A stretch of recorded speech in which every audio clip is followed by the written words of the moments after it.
Fourth Meditation. Of Truth and Error. I have been habituated these bygone days to detach my mind from the senses, and I have accurately observed that there is exceedingly little which is known with certainty respecting corporeal objects, that we know much more of the human mind, and still more of God himself. I am thus able now without difficulty to abstract my mind from the contemplation of sensible or imaginable objects, and apply it to those which, as disengaged from all matter, are purely intelligible.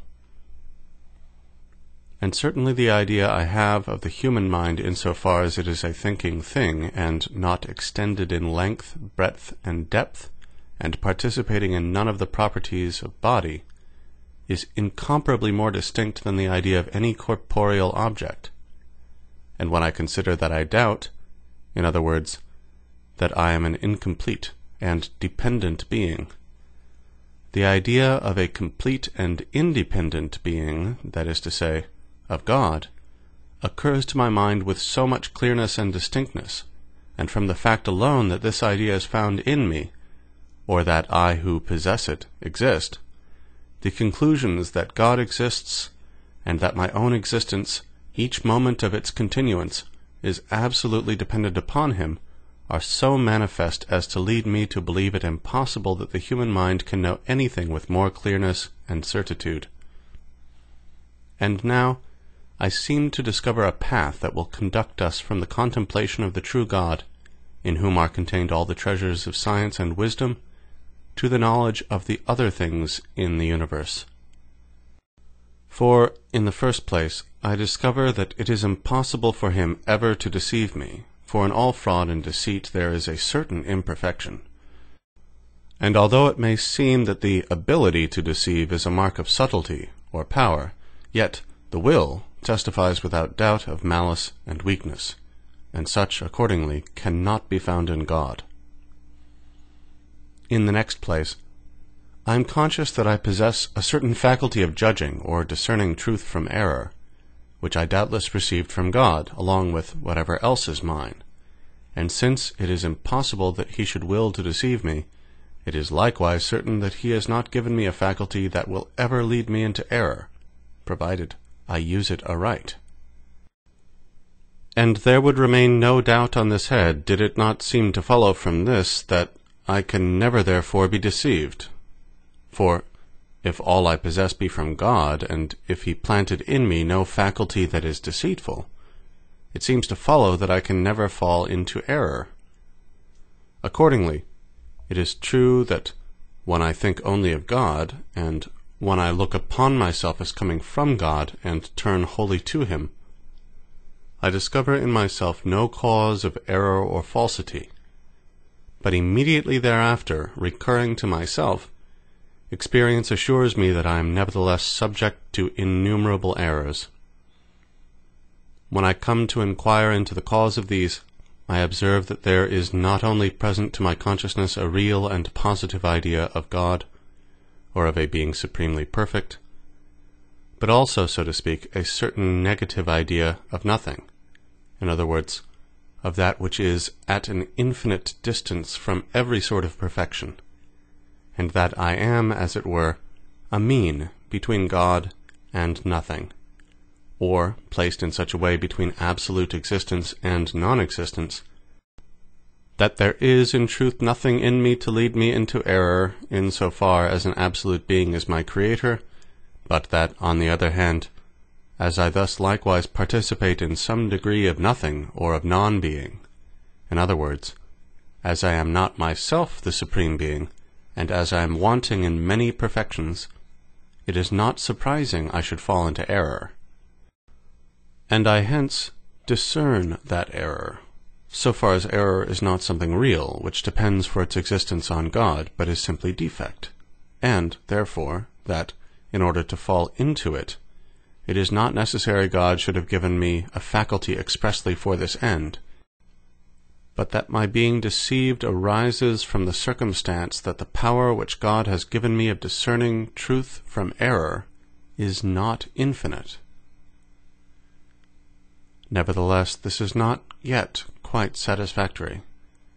For error is not a pure negation. In other words, it is not the simple deficiency or want of some knowledge which is not due, but the privation or want of some knowledge which it would seem I ought to possess. But, on considering the nature of God, it seems impossible that he should have planted in his creature any faculty not perfect in its kind, that is, wanting in some perfection due to it. For if it be true that in proportion to the skill of the Maker the perfection of his work is greater, what thing can have been produced by the Supreme Creator of the universe that is not absolutely perfect in all its parts? And assuredly, there is no doubt that God could have created me such that I should never be deceived. It is certain likewise that he always wills what is best. Is it better, then, that I should be capable of being deceived than that I should not? Considering this more attentively, the first thing that occurs to me is the reflection that I must not be surprised if I am not always capable of comprehending the reasons why God acts as he does.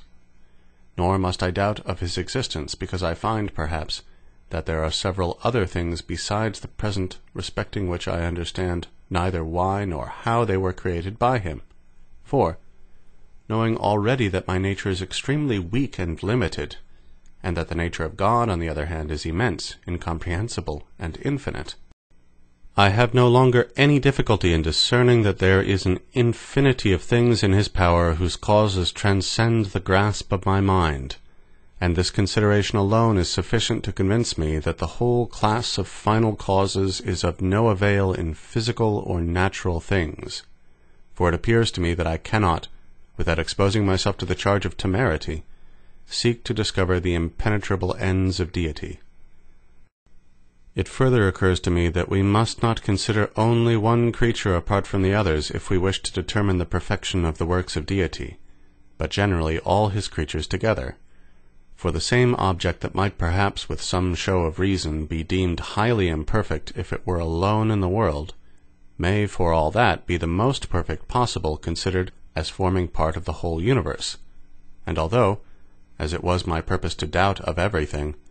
I only as yet know with certainty my own existence and that of God, nevertheless, after having remarked the infinite power of deity, I cannot deny that he may have produced many other objects, or at least that he is able to produce them, so that I may occupy a place in the relation of a part to the great whole of his creatures. Whereupon, regarding myself more closely, and considering what my errors are, which alone testify to the existence of imperfection in me, I observe that these depend on the concurrence of two causes, namely, the faculty of cognition, which I possess, and that of election, or the power of free choice. In other words, the understanding and the will. For by the understanding alone I neither affirm nor deny anything, but merely apprehend the ideas regarding which I may form a judgment. Nor is any error, properly so called, found in it, thus accurately taken. And although there are perhaps innumerable objects in the world of which I have no idea in my understanding, it cannot on that account be said that I am deprived of those ideas as of something that is due to my nature, but simply that I do not possess them, because in truth there is no ground to prove that deity ought to have endowed me with a larger faculty of cognition than he has actually bestowed upon me, and however skilful a workman I suppose him to be, I have no reason on that account to think that it was obligatory on him to give to each of his works all the perfections he is able to bestow upon some. Nor, moreover, can I complain that God has not given me freedom of choice, or a will sufficiently ample and perfect, since in truth I am conscious of will so ample and extended as to be superior to all limits. And what appears to me here to be highly remarkable is that, of all the other properties I possess, there is none so great and perfect as that I do not clearly discern it could be still greater and more perfect. For, to take an example, if I consider the faculty of understanding which I possess, I find that it is of very small extent and greatly limited, and at the same time I form the idea of another faculty of the same nature, much more ample and even infinite, and seeing that I can frame the idea of it, I discover from this circumstance alone that it pertains to the nature of God. In the same way, if I examine the faculty of memory, or imagination, or any other faculty I possess, I find none that is not small and circumscribed, and in God immense and infinite. It is the faculty of will only, or freedom of choice, which I experience to be so great that I am unable to conceive the idea of another that shall be more ample and extended. So that it is chiefly my will which leads me to discern that I bear a certain image and similitude of deity. For although the faculty of will is incomparably greater in God than in myself, as well in respect of the knowledge and power that are conjoined with it, and that render it stronger and more efficacious, as in respect of the object, since in him it extends to a greater number of things, it does not nevertheless appear to me greater considered in itself formally and precisely. For the power of will consists only in this, that we are able to do or not to do the same thing, that is, to affirm or deny, to pursue or shun it, or rather in this alone, that in affirming or denying, pursuing or shunning what is proposed to us by the understanding, we so act that we are not conscious of being determined to a particular action by any external force. For to the possession of freedom it is not necessary that I be alike indifferent toward each of two contraries, but on the contrary, the more I am inclined toward the one, whether because I clearly know that in it there is the reason of truth and goodness, or because God thus internally disposes my thought, the more freely do I choose and embrace it. And assuredly, divine grace and natural knowledge, very far from diminishing liberty, rather augment and fortify it. But the indifference of which I am conscious when I am not impelled to one side rather than to another, for want of a reason, is the lowest grade of liberty, and manifests defect or negation of knowledge rather than perfection of will. For if I always clearly knew what was true and good, I should never have any difficulty in determining what judgment I ought to come to, and what choice I ought to make, and I should thus be entirely free without ever being indifferent. From all this I discover, however, that neither the power of willing, which I have received from God, is of itself the source of my errors, for it is exceedingly ample and perfect in its kind, nor even the power of understanding, for as I conceive no object unless by means of the faculty that God bestowed upon me, all that I conceive is doubtless rightly conceived by me, and it is impossible for me to be deceived in it. Whence, then, spring my errors? They arise from this cause alone, that I do not restrain the will, which is of much wider range than the understanding, within the same limits, but extend it even to things I do not understand, and as the will is of itself indifferent to such, it readily falls into error and sin, by choosing the false in room of the true, and evil instead of good. For example, when I lately considered whether aught really existed in the world, and found that because I considered this question, it very manifestly followed that I myself existed, I could not but judge that what I so clearly conceived was true. Not that I was forced to this judgment by any external cause, but simply because great clearness of the understanding was succeeded by strong inclination in the will. And I believed this the more freely and spontaneously in proportion as I was less indifferent with respect to it. But now I not only know that I exist in so far as I am a thinking being, but there is likewise presented to my mind a certain idea of corporeal nature. Hence I am in doubt as to whether the thinking nature which is in me, or rather which I myself am, is different from that corporeal nature, or whether both are merely one and the same thing. And I here suppose that I am as yet ignorant of any reason that would determine me to adopt the one belief in preference to the other, whence it happens that it is a matter of perfect indifference to me which of the two suppositions I affirm or deny, or whether I form any judgment at all in the matter. This indifference, moreover, extends not only to things of which the understanding has no knowledge at all, but in general also to all those which it does not discover with perfect clearness at the moment the will is deliberating upon them. For however probable the conjectures may be that dispose me to form a judgment in a particular matter, the simple knowledge that these are merely conjectures, and not certain and indubitable reasons, is sufficient to lead me to form one that is directly the opposite. Of this I lately had abundant experience, when I laid aside as false all that I had before held for true, on the single ground that I could in some degree doubt of it. But if I abstain from judging of a thing when I do not conceive it with sufficient clearness and distinctness, it is plain that I act rightly, and am not deceived. But if I resolve to deny or affirm, I then do not make a right use of my free will. And if I affirm what is false, it is evident that I am deceived. Moreover, even although I judge according to truth, I stumble upon it by chance, and do not therefore escape the imputation of a wrong use of my freedom, for it is a dictate of the natural light that the knowledge of the understanding ought always to precede the determination of the will. And it is this wrong use of the freedom of the will in which is found the privation that constitutes the form of error.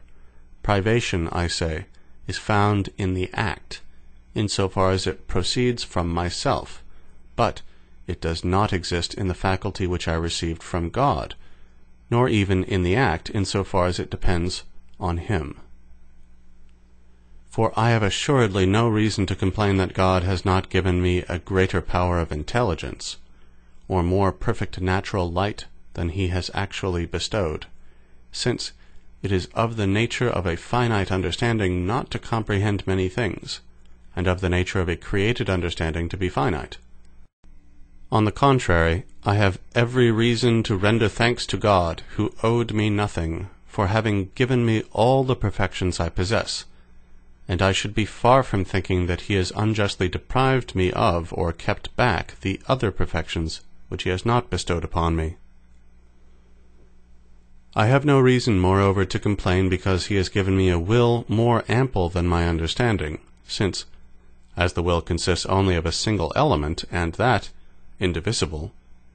it would appear that this faculty is of such a nature that nothing could be taken from it without destroying it, and certainly the more extensive it is, the more cause I have to thank the goodness of Him who bestowed it upon me. And finally, I ought not also to complain that God concurs with me in forming the acts of this will, or the judgment in which I am deceived, because those acts are wholly true and good in so far as they depend on God,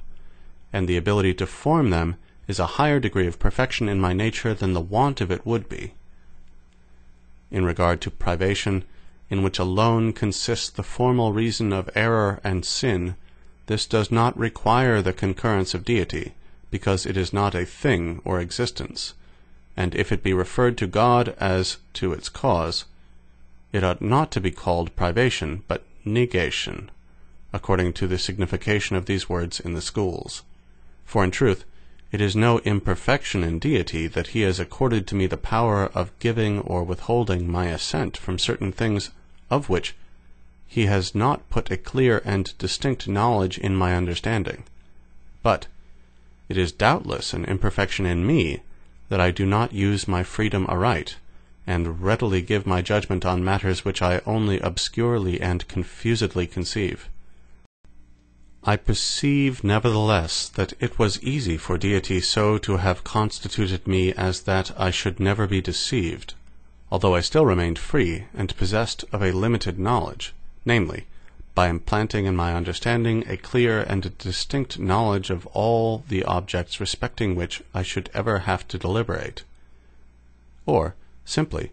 by so deeply engraving on my memory the resolution to judge of nothing without previously possessing a clear and distinct conception of it, that I should never forget it. And I easily understand that, in so far as I consider myself as a single whole,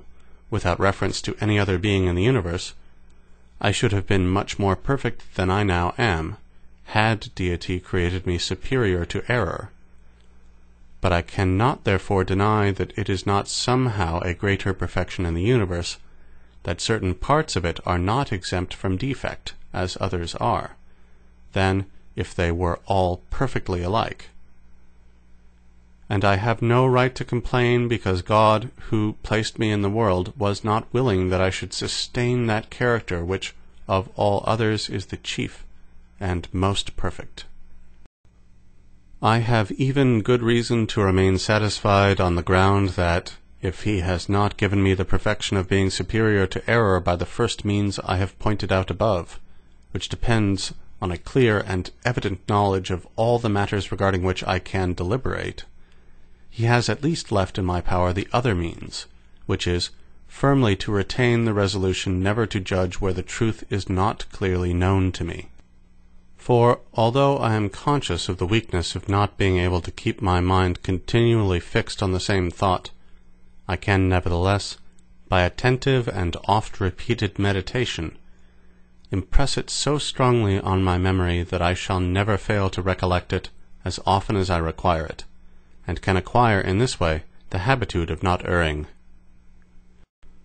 And since it is in being superior to error that the highest and chief perfection of man consists, I deem that I have not gained little by this day's meditation, in having discovered the source of error and falsity. And certainly, this can be no other than what I have now explained, for as often as I so restrain my will within the limits of my knowledge, that it forms no judgment except regarding objects which are clearly and distinctly represented to it by the understanding, I can never be deceived, because every clear and distinct conception is doubtless something, and as such cannot owe its origin to nothing, but must of necessity have God for its author, God, I say, who, as supremely perfect,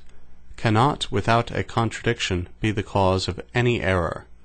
and consequently it is necessary to conclude that every such conception or judgment is true. Nor have I merely learned today what I must avoid to escape error,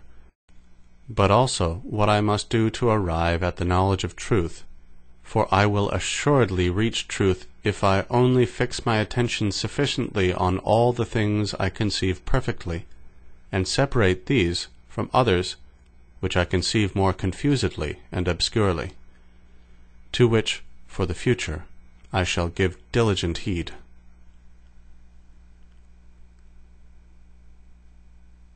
End fourth meditation.